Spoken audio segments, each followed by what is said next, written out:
सुनीता जल्दी जल्दी अपनी मालकिन जया के घर की ओर बढ़ रही थी। पिंकी बेटा थोड़ा जल्दी चल, मालकिन गुस्सा करेंगी, पहले ही मुझे काम पर लेट हो गया है। माँ मेरी चप्पल टूट गई। अरे ये ले तू मेरी पहन ले, मैं नंगे पैर चल लूंगी। लेकिन माँ धूप में तो आपके पैर भी जल जाएंगे। सुनीता ने अपनी चप्पल पिंकी को पहनने के लिए दे दी और वो खुद नंगे पैर तेज तेज चलकर मालकिन के घर पहुंची। पर जैसे ही उसने घंटी बजाई, मालकिन ने दरवाजा खोलकर बिना कुछ पूछे चिल्लाना शुरू कर दिया। अरे कोई आने का समय है या नहीं है तेरा? 11 बज रहे हैं। मैंने तुझे बोला था ना कि आज शॉपिंग के लिए मॉल जाना है। मैंने तुझे साथ लेकर जाना था ताकि तू वहां पर सामान की देखभाल कर ले, और इसे क्यों साथ में लटका कर ले आई है? मालकिन वो मेरे पति शहर से बाहर गए हैं। आज इसकी इतवार की स्कूल की छुट्टी थी, घर पर अकेला नहीं छोड़ सकती थी, इसलिए साथ ले आई। ये तंग नहीं करेगी। मम्मी शॉपिंग के लिए चलो ना, पापा भी आउट ऑफ स्टेशन चले गए, अब वो बर्थडे वाले दिन ही आएंगे, उससे पहले आप कम से कम मुझे शॉपिंग तो करवा दो। हाँ हाँ चल रही हूँ। ये महारानी सुनीता अब आई है, इसी का इंतजार कर रही थी। चल अब खड़ी क्यों है? मैं ड्राइवर को कहकर गाड़ी निकलवा रही हूँ। पूर्वी बेटा चलो। और सुन सुनीता, घर को लॉक कर अच्छे से। और ये तू नंगे पैर क्यों है? तेरी चप्पल कहाँ है? वो मालकिन पिंकी की चप्पल रास्ते में टूट गई थी तो मैंने इसे अपनी पहनने के लिए दे दी। कितनी बड़ी चप्पल पहनी है इसने। पूर्वी पिंकी का मजाक उड़ाने लगी। कुछ देर बाद जया सुनीता को लेकर मॉल पहुंचती है। देख सुनीता, ये मॉल है, कोई हमारा घर नहीं है। तू अपनी बेटी को संभाल कर रखना। अगर इधर उधर खो गई तो मैं जिम्मेदार नहीं हूँ, समझी? इसको बोल एक जगह बैठी रहेगी। पूर्वी बेटा पहले तुम्हें दिलवा देती हूँ, उसके बाद मैं पसंद कर लूंगी। Okay mummy. पूर्वी ड्रेस ट्राई करने के लिए बार बार ट्रायल रूम में आ जा रही थी। पिंकी भी उसे नए नए कपड़े पहनते देख रही थी। उसने एक दो बार उन कपड़ों पर हाथ लगा दिया जो कपड़े पूर्वी के ट्राई करने के लिए जया ने निकाले थे। ओ शैतान लड़की, ये क्या कर रही है? अपने गंदे हाथों से ड्रेस खराब मत कर। पता है ना पूर्वी ड्रेस ट्राई करने के लिए गई हुई है। तेरे मैले हाथ अगर ड्रेस पर लग गए और हमने यही ड्रेस खरीदनी होगी तो तू तो ड्रेस गंदी कर देगी। हटा हाथ, दूर रह। सुनीता मैं तुझे इसलिए यहाँ लेकर आई हूँ कि तेरी बेटी यहाँ पर परेशान करे। हाँ पिंकी बेटा वहां बैठ जाओ, मालकिन गुस्सा करेंगी। माँ मुझे भी ड्रेस लेनी है। हाँ हाँ बेटा, जब पैसे आएंगे ना तो मैं तुझे जरूर दिलवाऊंगी। ऐसी ड्रेस खरीदने के लिए अमीर घर में पैदा होना पड़ता है, अमीर की बेटी बनना पड़ता है। पर तुम हो गरीब, गरीब की बेटी हो, इसलिए तुम्हारे लिए ये कपड़े नहीं बने हैं, समझी? सुनीता बच्चों से सच कहना सीख।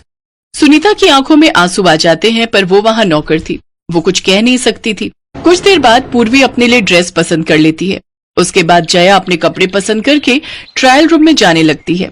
सुनीता पूर्वी का ख्याल रखना, मैं जरा ड्रेस चेक करके आती हूँ, कहीं ऐसा ना हो कि तू अपना ध्यान अपनी बेटी में लगाए। मम्मी जल्दी आना, मुझे आइसक्रीम खानी है।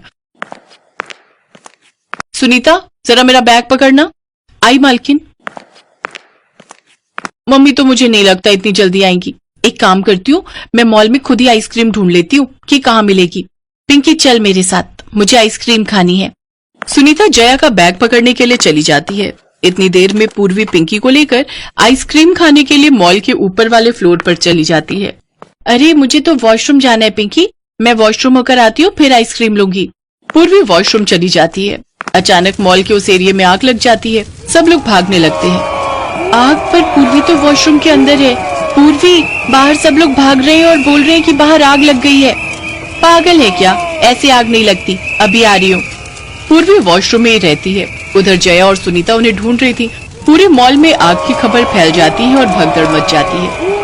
बेटा ये लो, ये कंबल ओढ़कर बाहर चलो, मैं भी इसे ओढ़कर आग से बाहर जा रही हूँ। इस कंबल में आग नहीं लगेगी, हमें मॉल की नीचे वाली मंजिल पर जाना है। वो औरत वॉशरूम में सफाई का काम करती थी।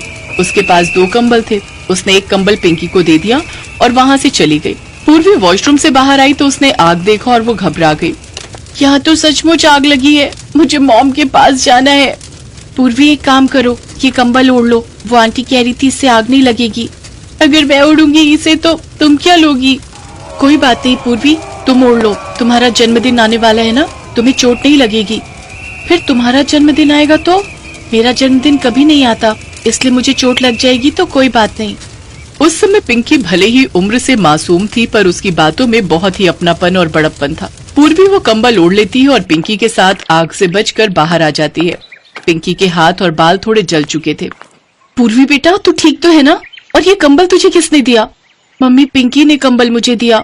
उसने कहा कि मेरा जन्मदिन आने वाला है इसलिए मुझे चोट न लगे, क्योंकि पिंकी का जन्मदिन कभी नहीं आता। मम्मी पिंकी को देखो चोट लग गई। पिंकी, मेरी बच्ची। बड़ी बहादुर बच्ची है, देखो तो खुद को जला लिया पर अपनी सहेली को कुछ नहीं होने दिया।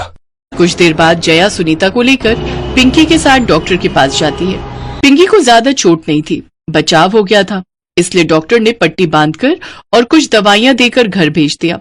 जया यही सोचती रही कि वो कितनी गलत थी। वो गरीब और अमीर में कितना फर्क करती थी, सुनीता और उसकी बेटी से कितनी घृणा करती थी। पर आज पिंकी ने ही पूर्वी की जान बचाई। जया को अपने ऊपर बहुत शर्मिंदगी महसूस होती है। वो अपने व्यवहार को बदलती है। कुछ दिन बाद पूर्वी का जन्मदिन था। जया ने पिंकी को भी नए कपड़े और नए शूज और चप्पल खरीद कर दिए। नए कपड़े और नए शूज चप्पल पाकर पिंकी बहुत खुश थी। पिंकी भी पूर्वी और उसकी फ्रेंड्स के साथ मिलकर बर्थडे को खूब एंजॉय करती है।